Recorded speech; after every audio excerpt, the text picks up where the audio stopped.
matanggal yung mga kalawang, no?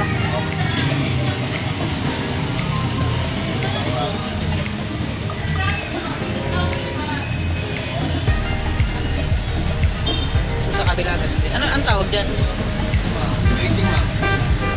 Parang palaman. Para tumula sa mga.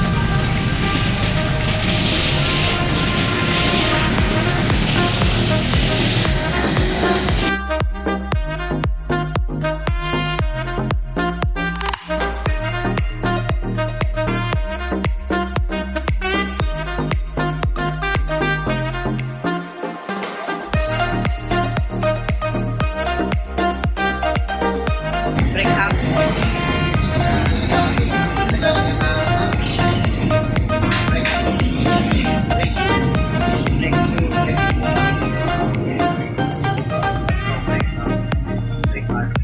Galing.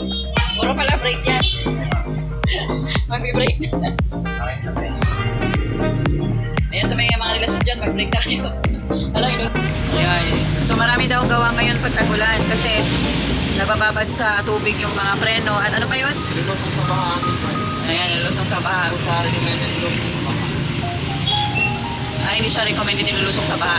Meron ako, natin isang gabi. Huwag lang ilong sa bahaan. Kasi minsan nalulusong ko siya sa bahay. Ayan. So ito yung ano, hub natin sa harap. Kailangan natin linisan. So ayan yun. Pinigay na. Kasi yun yung cost ng ingay, no? Kapag hindi nalinisan, no? Continuous pa rin ang paglilinis. And shoutout sa may e-bike dyan, no? Kahit okay yung takbo ng e-bike nyo, pag may nararamdaman kayo na kakaiba, ipa-check nyo na para naman safety tayo sa daan. And of course, yung e-bike natin, kahit wala akong naramdaman, kailangan ipa-maintenance din natin. Parang tao din yan eh. Kailangan every 6 months magpapalaboratory para mayaman kung may masakit tayo, wala. Oo. For safety na rin po. Oo, for safety, sabi ni ano eh. So, sa mga may e-bike, huwag lang yung sakay-sakay lang tayo ng sakay. Kailangan din natin ipa-check.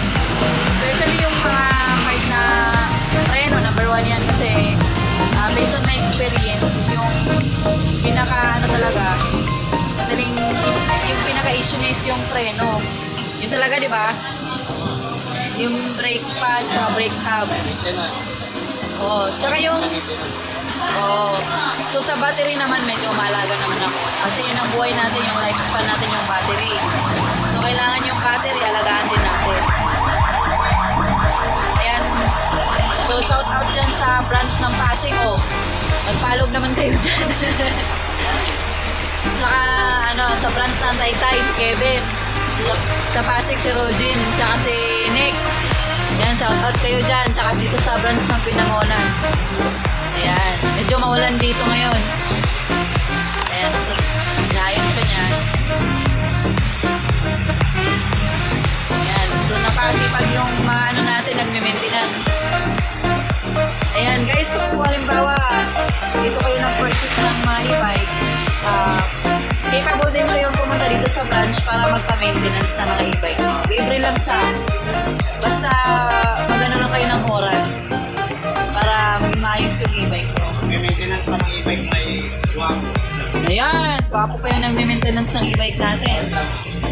Shout out dyan. Single ka pa ba? Okay na, nawa na. Shout out kay Mia Angel. Ayan. Ano man. Ayan. Shout out daw sa jowa niya. Sana all. Ayan, mahal-mahal ka daw niyang jowa mo. Ayan. Swerte mo dito ah. Ako swerte dyan. Hindi ba? Swerte ka ba dyan? Makikita ka ng mga taga-Pasig. Yun. Oo. Mga kaibigan ko rin yun. Ayan. So, ito yung ginagawa niya. Ayan. Shout out naman sa may-ari ng Inwaw. Kaya naman. Bikini na yan. Galawin mo naman yung braso, sir. Ayan. So, yan. So, na gusto kong in-house loan ng e-bike. Punta lang kayo dito sa Binangonan branch or any branch po ng e-bike ng Inwaw. Meron sa Pasig, may sa Taytay. Ayan. Pwede kayo kayong pumunta. Basta may pang down payment kayo. Magkano down payment nyo dito?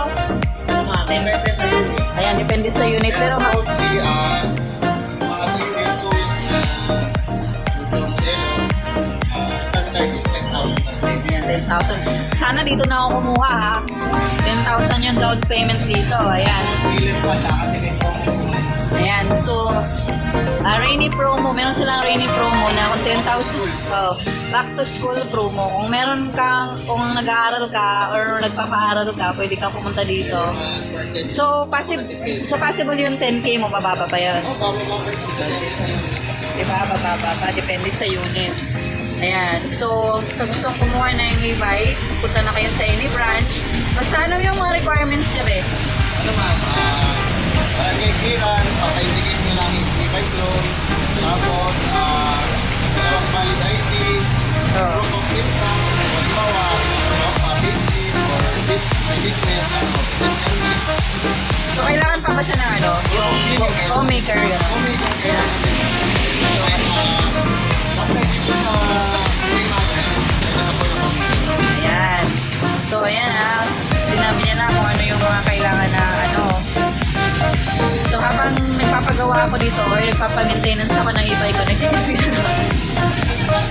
Actually guys, hindi naman ako nagpagawa. Parang pinamaintenance ko lang. Kasi yung mga stain, yung kumbaga yung mga kalawang, kailangan ding matanggal. Lalo na sa preno, di ba? Oh, so yung nagkukos ng ingay is yung mga kalawang. So possible na maingay talaga pag ito-drive. So yun ang dinadala ko siya dito. Tsaka of course para kung gusto nyo tumagal yung mga e-bike nyo, kailangan nyo talaga na ipa-check on time or time to time. Diba? Tsaka ang kagandahan dun guys, libre lang naman. Basta maganda lang kayo ng oras at panahon para ma-maintain yung e-bike nyo.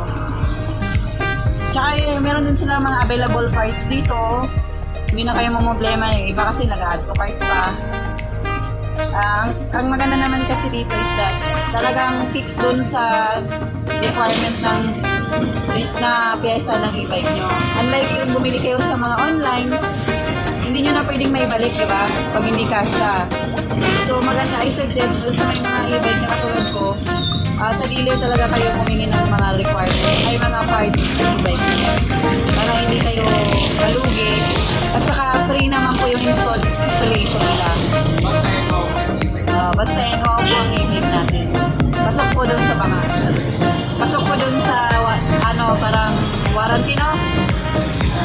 Depende sa warranty, recommend namin yan for free. Tapos lahat lang kami sa warranty. Yan,